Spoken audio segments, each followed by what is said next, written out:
अस्सलाम वालेकुम दोस्तों, क्या हाल हैं। आज हम आपको स्टेपलाइज़र से एक अच्छा चार्जर बनाने की वीडियो में आपको बताएंगे कि इसको किस तरह से बनाया जाता है। अभी आप देख सकते हैं कि स्टेपलाइज़र से हमने ट्रांसफार्मर को निकाल लिया है और इसकी क्लैंप जो हैं वो खोल लिए हैं। अभी इसकी कोर से हम पतरियाँ बाहर निकालेंगे तो इसके साथ हम एक अच्छा चार्जर बनाएंगे। ये हमने 1.5 की 52 इस्तेमाल की है। इसको अभी हम मशीन पे लगा के अच्छी तरह से सेट करके इस पे हम अपना जो फार्मूला है इसके चार्जर का वो अप्लाई करेंगे। ये 1.5 की 52 है। इससे कम भी इस्तेमाल की जा सकती है लेकिन उसके एम्पेयर भी कम होंगे। जितना अच्छा चार्जर बनाना हो उसके लिए उतनी अच्छी और बड़ी 52 इस्तेमाल करनी होगी। ये हमने मशीन को ज़ीरो कर लिया है। इसमें 22 नंबर तार और 450 टर्न पहले होंगे, फिर उसके बाद लूप निकाल के 50 टर्न और दे के इसी तरह हम 3-4 लूप निकाल के बाहर वो हमारी स्पीडें भी बन जाएंगी, ताकि हमें अगर ज़्यादा एम्पेयर और वोल्ट चाहिए तो हम इन दूसरी तारों को लूप्स को इस्तेमाल करके इससे अच्छे वोल्टेज और एम्पेयर ले सकते हैं। अभी हम इसको लपेटना शुरू करते हैं। ये 450 टर्न पे हम इसको रोक लेंगे और इसकी लूप बाहर निकालेंगे।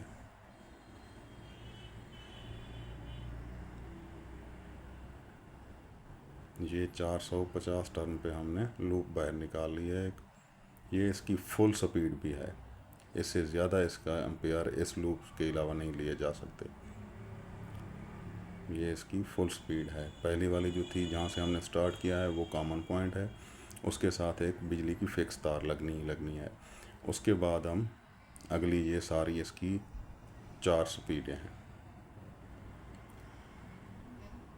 अभी 50 टर्न और दे के तो इसकी हम और स्पीड निकालेंगे लूप करके।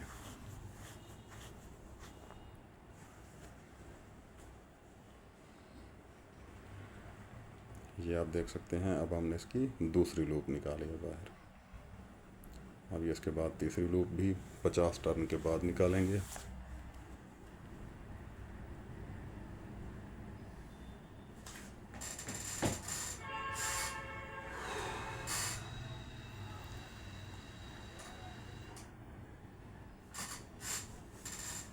इसके बाद हम आपको इसको अच्छी तरह से फिट करके दिखाएंगे।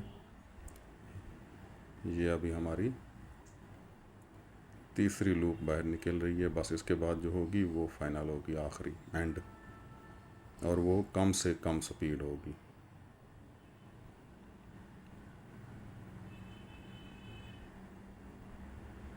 अभी इसकी प्राइमरी वाइंडिंग फाइनल होने वाली है।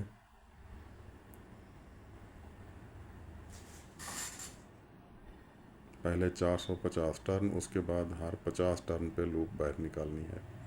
ये अभी इसकी एंड है।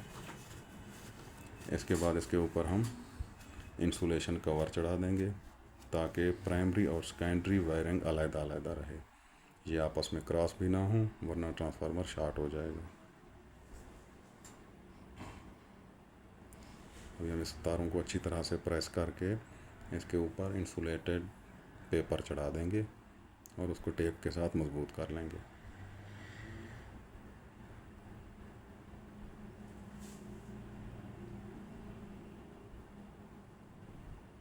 इस तरह इसको तार को जितना अच्छी तरह से प्रेस करेंगे तो ऊपर वाली तार आराम से आ जाएगी।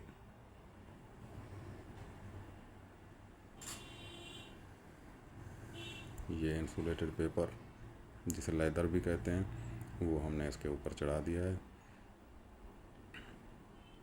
इसकी प्राइमरी वाइंडिंग अलग शेप हो जाएगी।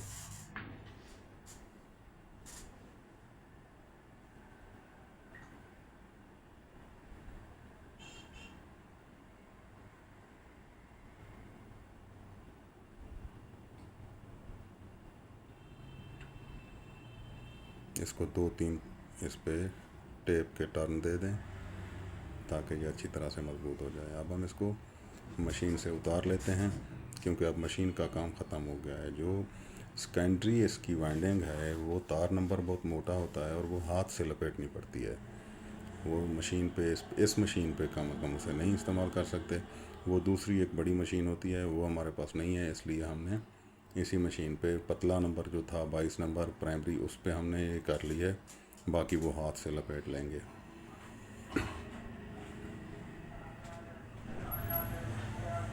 ये अभी आप देख सकते हैं कि हम इस पे अभी सेकेंडरी वाइंडिंग 14 नंबर वायर इस्तेमाल करके इसके 30 टर्न दे के तो इसकी एक लूप बाहर निकालेंगे, जो कि उसकी न्यूट्रल भी होगी और कॉमन भी होगी, जो तकरीबन ये हमारे पास 13 वोल्ट प्लस 13 वोल्ट होगी। और 30 टर्न के बाद लूप निकाल के फिर हमें 30 टर्न और देने होंगे, तब जाके इसकी सेकेंडरी वायरिंग जो वाइंडिंग है वो फाइनल होगी। 14 नंबर वायर इस्तेमाल करनी है।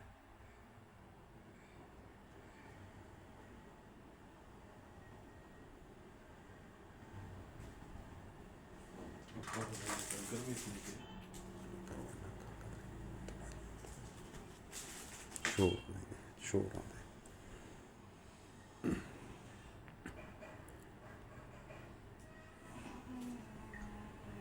ये इस पे हमने पेपर रख के दूसरी वायर गिनने के लिए हमने इसका टुकड़ा रख दिया है,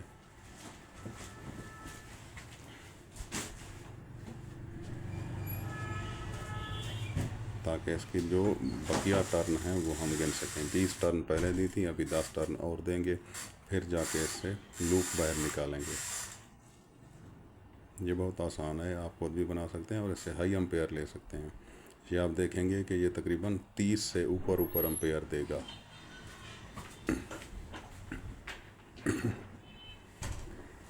इस चार्जर की, चाइना वाले चार्जर से इसकी लाइफ भी अच्छी होती है और रिपेयरिंग भी आसान होती है। ये इतनी आसानी से नहीं जलता है। तार नंबर 14 नंबर तार बहुत मोटा नंबर होता है और जल्दी और सेफ़ चार्जिंग कर सकते हैं। इससे आप अपनी बैटरी को 200 एम्पेयर की बैटरी लगा लें, आप इस पर ट्यूबलर बैटरी लगा लें या कोई भी बैटरी लगा लें, तो ये इससे आराम से चार्ज हो जाएगी और इसके जलने का कोई ख़तरा नहीं है। ये अभी लूप बाहर निकाल के अभी हम दूसरी इस पर वाइंडिंग कर रहे हैं। 30 टर्न और देंगे 14 नंबर के।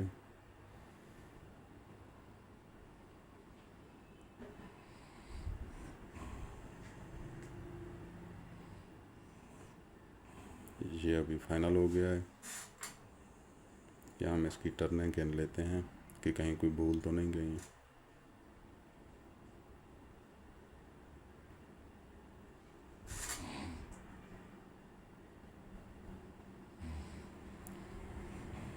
अभी ये पेपर रख के बकिया ऊपर से फिर 20 टर्नें ये हो गई हैं, तो इससे आगे 10 टर्नें और दे के 30 टर्नें पूरी करनी है लाजमी। एक भी टर्न का फ़र्क आ जाए तो वोल्ट में फ़र्क आ जाएगा।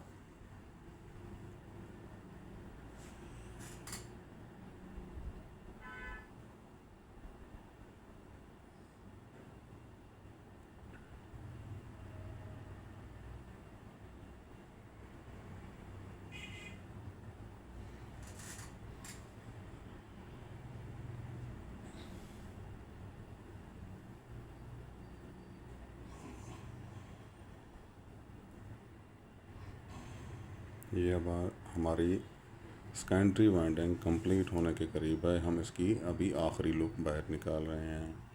30 + 30 टर्नें दे के इस पे स्लीव का टुकड़ा चढ़ा के इसको हम निकाल लेंगे। फिर इसके ऊपर उसी तरह इंसुलेटेड पेपर चढ़ाएंगे इसको महफूज करके। तो फिर इसके अंदर हम पत्रियां भरेंगे, इसके अंदर कोर फिट करेंगे और उसका प्रेस होना भी लाजमी है। अगर उसके अंदर कोई कमी होगी तो ट्रांसफार्मर आवाज़ करेगा।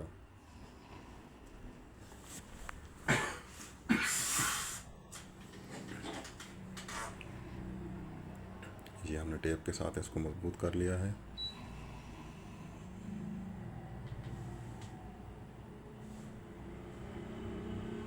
इसको भी प्रेस करना लाजमी है।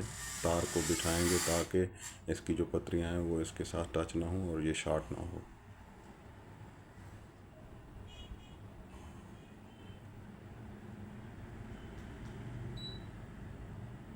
अभी हम इसके ऊपर इंसुलेशन पेपर लगा देंगे और ये हमारी इसकी कोर तकरीबन इसकी वाइंडिंग प्राइमरी और सेकेंडरी फाइनल हो गई है। इसके ऊपर भी टेप के 1-2 चक्कर दे देंगे ताकि इंसुलेशन पेपर इसके साथ चिपका रहे।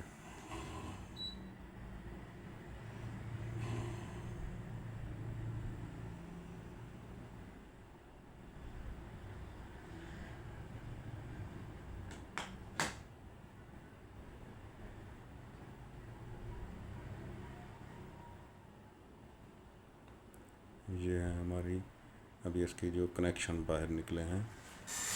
5 तारें हैं एसी की तरफ और 3 तारें हैं इसकी जहाँ से हमने डीसी बनाना है। डीसी डायोड लगा के बनाएंगे क्योंकि ये ट्रांसफार्मर जो आउटपुट होती है इसकी वो एसी ही होती है। वोल्टेज कम होते हैं लेकिन करंट एसी होता है, डीसी नहीं होता। डीसी आगे डायोड लगाने पड़ते हैं, उसके बाद ही डीसी में कन्वर्ट होता है। अगर उसको फ़िल्टर करना हो तो साथ में कैपेसिटर भी लगाना पड़ता है ताकि करंट फ़िल्टर हो जाए। अभी हम इसके सिरे जो हैं उनकी इंसुलेशन उतार के कनेक्शन यहाँ पे तैयार कर लेते हैं। अभी हम इस पे पतरियाँ भरना शुरू करते हैं। 3-3 जो है ना इसकी आई और ई को साथ साथ में रखेंगे। 3-3 की तादाद को आपस में जोड़ के, अगर बहुत ज़्यादा मिकदार में रखेंगे तो उसके साथ भी इसकी एफिशिएंसी में फ़र्क पड़ता है। जितना अच्छा हो, अगर एक एक रखेंगे तो टाइम ज़्यादा लग जाएगा, बाकी रिज़ल्ट एक एक पतरी के साथ अच्छा आएगा। अगर एक ई और एक आई एक दूसरे के साथ रखेंगे तो उसके साथ बहुत ही अच्छा रिज़ल्ट आएगा। लेकिन हम 3-3 रख रहे हैं क्योंकि 3 इंच की कोर है, इसकी 52 है, तो एक एक रखेंगे तो टाइम काफ़ी लग जाएगा। टाइम बचाने के चक्कर में हम 3-3 रख रहे हैं। इससे ज़्यादा रखेंगे तो इसकी एफिशिएंसी में फ़र्क आएगा। तो आप भी कोशिश करें कि 3-3 पतरियाँ ही मिला के इसकी रखें।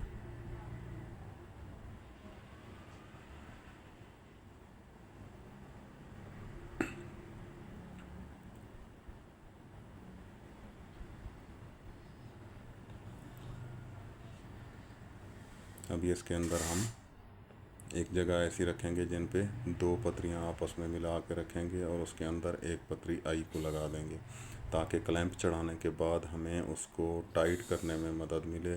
उसके अंदर जब बाद में हम ई लगाएंगे तो वो क्लैंप भी साथ में उसके टाइट हो जाएंगे और ये ट्रांसफार्मर आवाज़ नहीं करेगा। अगर इसमें ज़रा भी पतरियाँ कम हुई और इसके क्लैंप टाइट ना हुए तो ये ट्रांसफार्मर बिजली इस पे देने पे तो ये आवाज़ करेगा।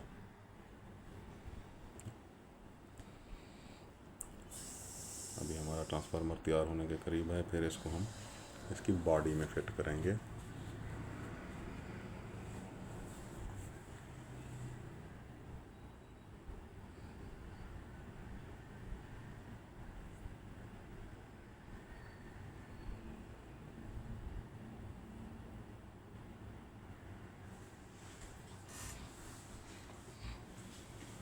ये हमने इसकी अंदर एक निशानी के तौर पे 2 पतरियाँ इकट्ठी रख दी हैं और इनके अंदर एक आई को फंसा दिया है। बाद में ये हमारे काम आएगी।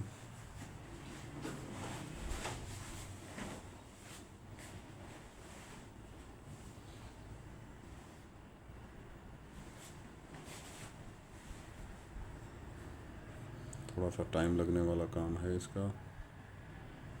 ये अभी हमारा तकरीबन ट्रांसफार्मर फाइनल होने के करीब है।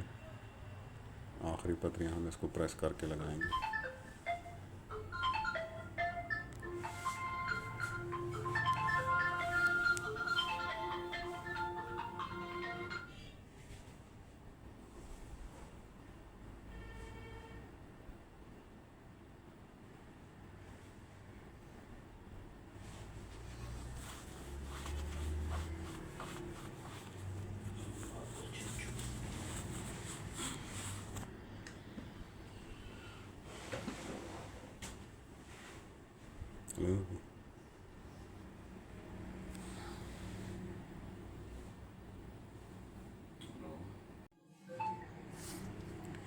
अभी हमने इसके जहाँ पे जो पतरियाँ रखी थी क्लैंप लगाने के बाद, हमने उसके ऊपर इसको हथौड़ी की मदद से हम इन पतरियों को इसके अंदर लगा लेंगे ताकि ये ट्रांसफार्मर अच्छी तरह से टाइट हो जाए, वरना ऐसे इसकी पतरियाँ आवाज़ करती हैं।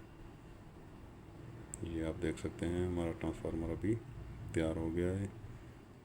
इसके बाद हम इसकी डीसी लीडें और एसी लीडें लगाएंगे।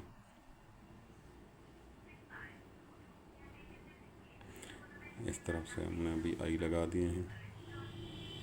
अभी हम इसको चेक करने लगे हैं कि कहीं कोई पतरी कोर के साथ लगी तो नहीं है, तो ताकि ये शॉर्ट ना हो। ये हमने सीरीज लीड के साथ इसको चेक करना शुरू किया है। ये कनेक्शन बिल्कुल ठीक हैं इसके, और ये शॉर्ट भी नहीं है। ये देख सकते हैं आप, ये शॉर्ट भी नहीं है और इसके कनेक्शन सही काम कर रहे हैं।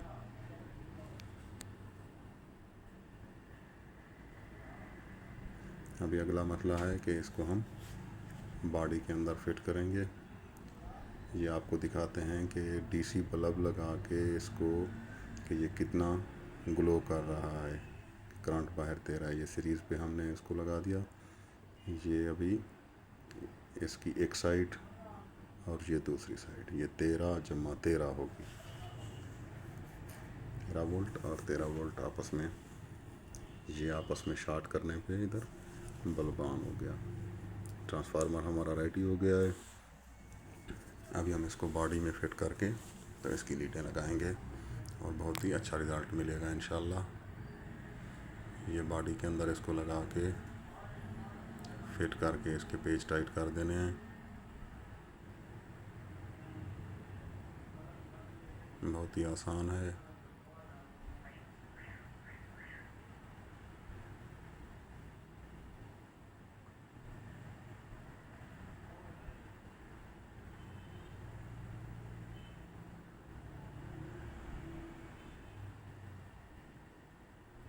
ये अभी इनको इधर से ही अच्छी तरह से टाइट करके, ताकि ट्रांसफार्मर ढीला ना रहे और उसके पेच टाइट हो जाए।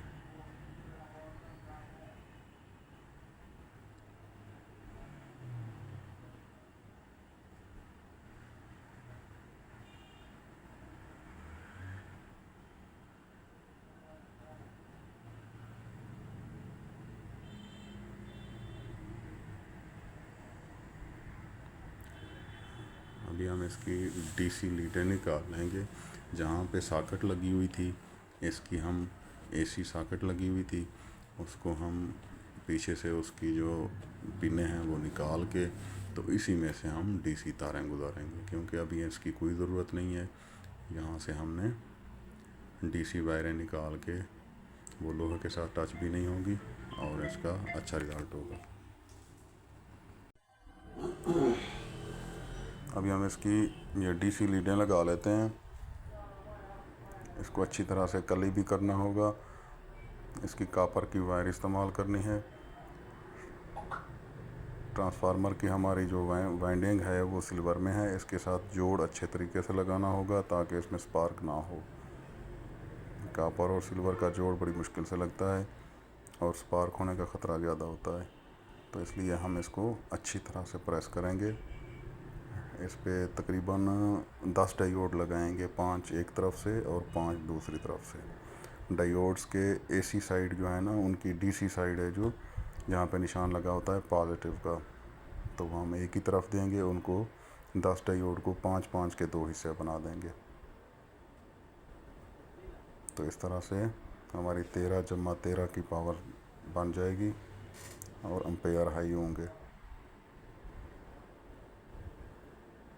ये इस तरह से डायोड को फिट कर दें, 5 डायोड एक तरफ और 5 डायोड दूसरी तरफ, और उसकी पॉजिटिव बाहर निकाल लें।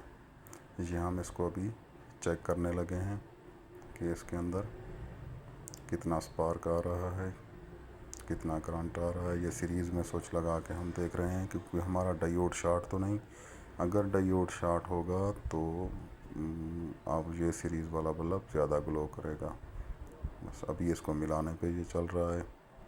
ये हमारा डीसी बल्ब है, ये ऑन हो गया है, आप देख सकते हैं।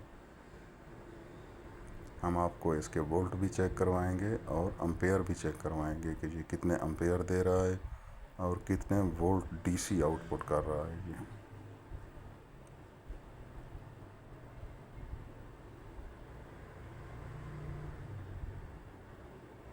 इनके ऊपर इंसुलेशन स्लीव लगा दें तारों के जोड़ों पे, क्योंकि टेप लगाने से अगर इधर गर्माइश होगी तो वो टेप पिघल जाएगी, इसलिए इनको लगा के अभी हम आपको इसके वोल्ट चेक करवा रहे हैं। ये 13 वोल्ट आ रहे हैं, इस पे देख रहे हैं आप 13 डीसी वोल्ट हैं ये।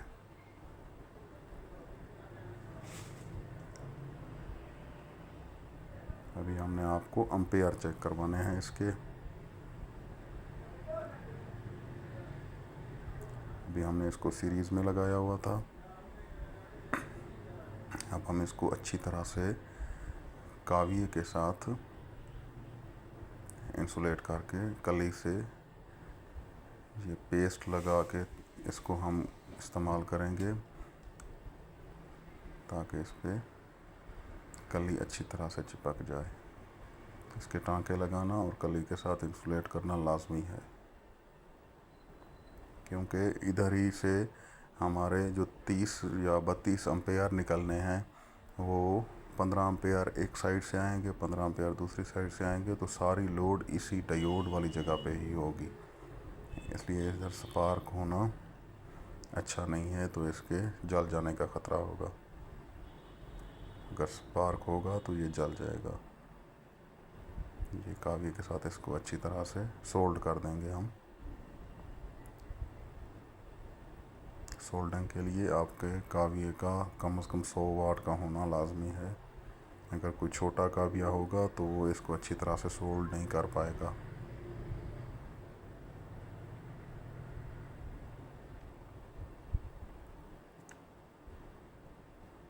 अभी बस ये ट्रांसफार्मर तकरीबन फाइनल हो गया है, और इसको अभी हम काविये का स्विच निकाल लेते हैं। और अभी हमने आपको इसके एम्पेयर चेक करवाते हैं। जिस तरह हमने आपको कहा था कि ये तकरीबन 30 एम्पेयर से अबव ही देगा।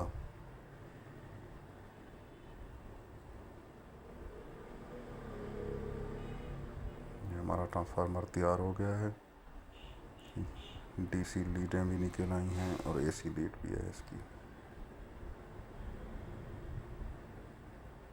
इसको टाई के साथ पैक कर दें ताकि ये बैक अंदर की तरफ ना जाए। केबल टाई लगा दें इस पे।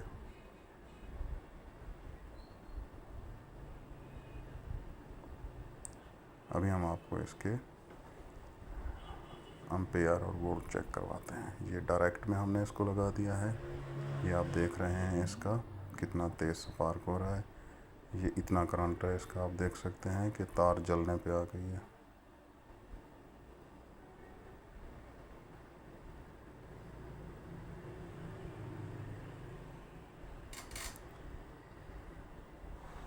ये हम आपको इसके ये वोल्ट हैं इसके 13, और अभी हम आपको इसके एम्पेयर चेक करवाते हैं, जो अहम चीज़ है इस ट्रांसफार्मर की। जो सबसे अहम चीज़ है कि 30 एम्पेयर चार्जर बाकी चाइना वाले जो होते हैं वो कहने के लिए होते हैं, उसमें होते नहीं हैं। ये आप देख रहे हैं कि 34 एम्पेयर तक ये करंट दे रहा है। 34 एम्पेयर शॉर्ट सर्किट पे 34 एम्पेयर